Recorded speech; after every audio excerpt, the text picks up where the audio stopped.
define a sub n and a sub n plus 1. A sub n is gonna be 3 to the n over n factorial. And a sub n plus 1 is gonna be 3 to the n plus 1 divided by n plus 1 factorial.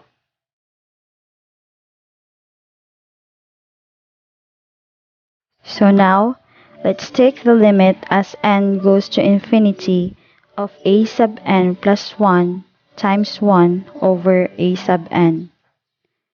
So this is gonna be 3 to the n plus 1 divided by n plus 1 factorial. Now, if this is a to the n, then a sub n is gonna be the reciprocal of that. It's gonna be n factorial divided by 3 to the n. Now, 3 to the n plus 1, how can we simplify that?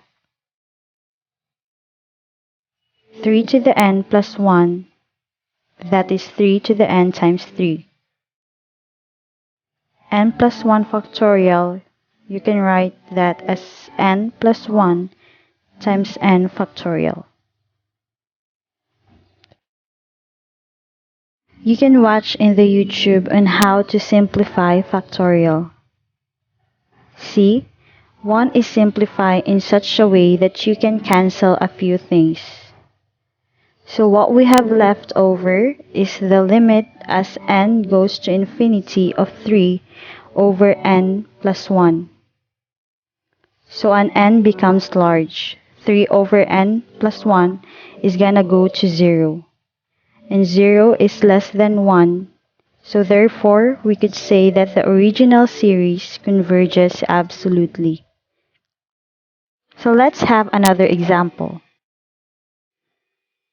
So let's say if we have n over 4 to the n, let's use the ratio test to determine if the series is going to converge or if it's going to diverge.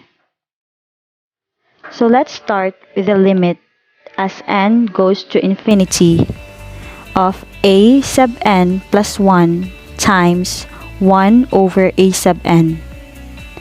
So that's gonna be limit as n approaches infinity, and then a sub n plus 1, that's gonna be this expression. But everywhere we see an n, let's replace it with n plus 1. So we have n on top, so I'm just gonna put n plus 1, and then instead of 4 to the n, it's gonna be 4 to the n plus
which is the root test. As with the ratio test, this test will also tell whether a series is absolutely convergent or not.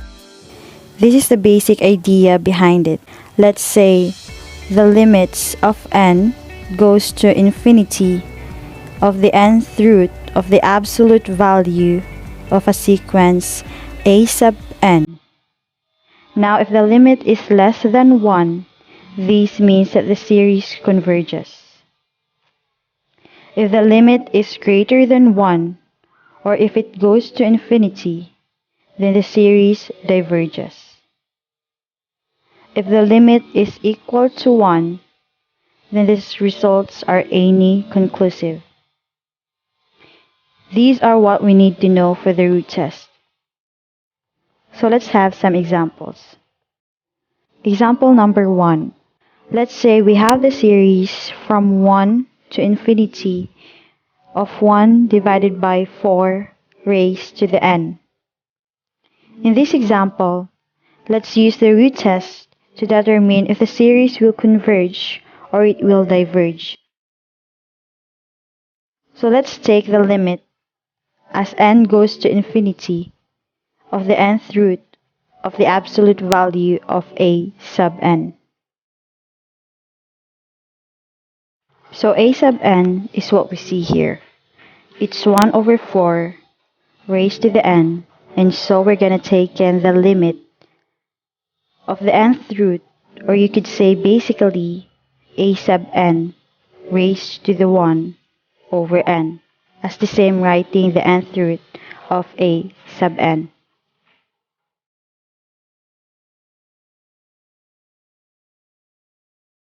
Now 1 raised to anything is just going to be 1. But 4 to the n raised to the 1 over n, whenever you raise one exponent by the other, you need to multiply two exponents. So n times 1 over n is just 1. So this is going to be 1/4. Now, 1/4 is less than 1. So therefore, we can say that this series converges by the root test.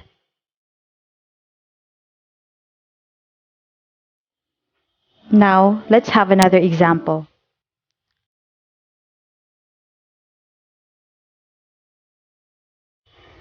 Let's say we have 3 plus 5n divided by 2 plus 3n.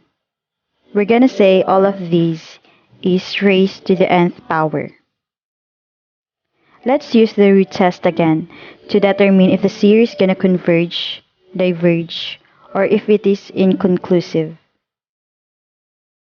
So let's take the limit as n goes to infinity of the absolute value of a sub n raised to 1 over n.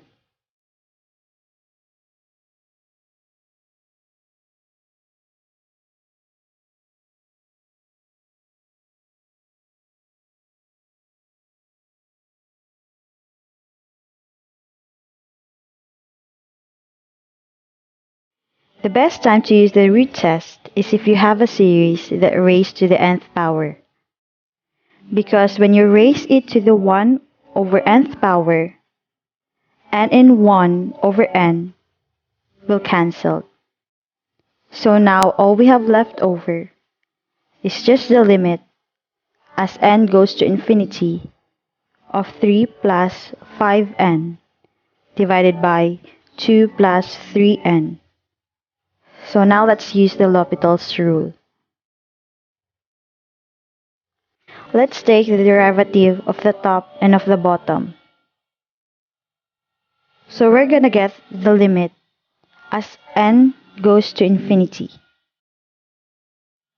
The derivative of 3 plus 5n is just 5. And the derivative of 2 plus 3n is 3. So our final answer is just 5 over 3. And 5 over 3 is greater than 1. Therefore, this series diverges.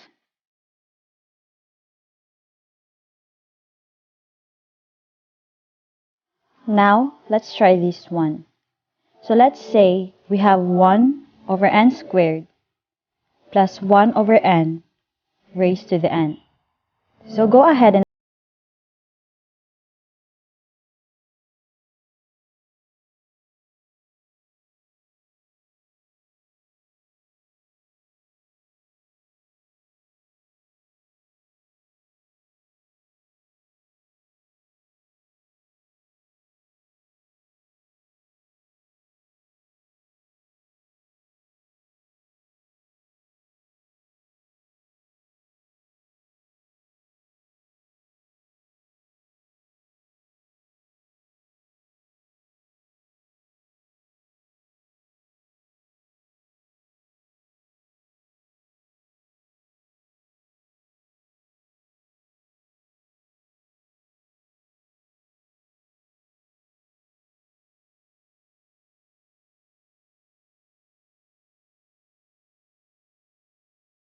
Listening